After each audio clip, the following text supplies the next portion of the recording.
নমস্কার। আজকে আপনাদের জানাবো হাতে যদি বৃহৎ চতুষ্কোণ থাকে তাহলে চতুষ্কোণ কিভাবে আপনাদের হবে।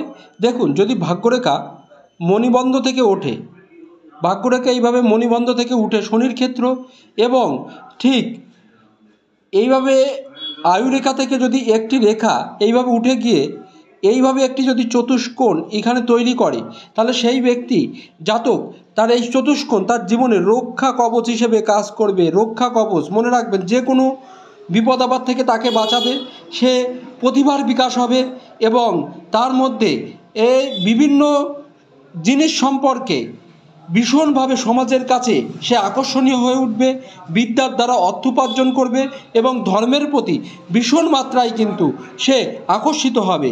এই চিহ্ন তাকে যে কোনো অশুভ পরিত্রাণ থেকে তার জীবনে রক্ষা করবে যদি হাতের মাঝে যদি এইভাবে যদি একটি চতুষ্কোণ চিহ্ন তৈরি করে, তাহলে অবশ্যই তার ভিতর প্রতিভার বিকাশ ঘটবেই ঘটবে।